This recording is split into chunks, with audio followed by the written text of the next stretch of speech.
এটা হলো চালতা। আজকে বানাবো চালতার ঝোল টক। তো চলো দেখে নাও কেমন করে বানাচ্ছি। এই চালতাটা দেখতে যত শক্ত আর হাত দিয়েও কিন্তু শক্ত, কিন্তু খেতে অসম্ভব ভালো হয়, করলে পরে দারুণ লাগে। তো প্রথমে আমি চালতাটা কেটে নেব। খুব শক্ত কিন্তু, এই দুফালা করে নিলাম। দেখো ভেতরের যে অংশগুলো সেগুলো কিন্তু ফেলে দিতে হবে। আর এটা কিন্তু কাটতে ভীষণ স্লিপ করে, পিচ্ছিল আর কি, তো সাবধানে কাটতে হয়।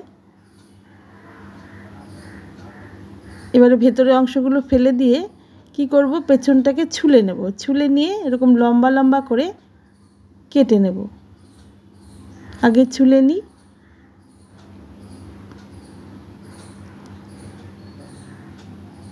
এই গরমের দিনে না চালতার টক খেতে অসম্ভব ভালো লাগে, মুখেও স্বাদ ফেরে কিন্তু। তো দেখো ছুলে নিচ্ছি পেছনটা। এইবারে লম্বা লম্বা করে কেটে নেব।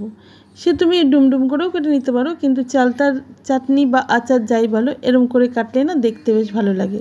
তো আমি পুরো চালতাটার চাটনি আজকে করবো না, কারণ আমার অতটা লাগবে না। হাফটা রেখে দেবো আর হাফটার চাটনি করব। হাফটা কাটা হয়ে গেছে আমার, এই হাফটা রেখে দেবো।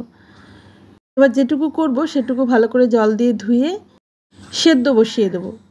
সেদ্ধটা কিন্তু পরিমাণ মতো জল দিতে হবে। এই রকম হয়ে আসলে তারপরে নামিয়ে নেব। এবার একটা কড়াইতে সর্ষের তেল দিয়ে দেব সর্ষে আর শুকনো লঙ্কা ফোড়ন দিয়ে, যেটা সেদ্ধ করছিলাম অল্প একটু জল ছিল সেটা সহ চালতাটা ঢেলে দেবো। হলুদ নুন দিয়ে দেবো। ভালো করে কিন্তু একটু সাঁতলে নিতে হবে, না হলে ভাল লাগবে না। তো দেখো জলটা শুকিয়ে গেছে সাঁতলাতে সাঁতলাতে। এবারে আমি দিয়ে দিলাম গুড়। এটা কিন্তু চিনি দিয়ে করলে অতটা ভালো লাগে না, চালতা চিনি দিয়ে করলে বিশেষ ভালো লাগে না, কিন্তু গুড় দিয়ে করলেই বেশি ভালো লাগে। তো এইভাবে নেড়ে যেতে হবে, নাহলে কিন্তু নিচটা লেগে যাবে।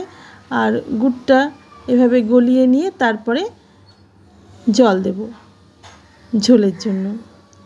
ফুটে উঠলে যতটা তুমি ঝোল রাখবে, যে পরিমাণ গুড় দিয়েছো, আরেকটু শুকালেই নামিয়ে নেব চাটনি।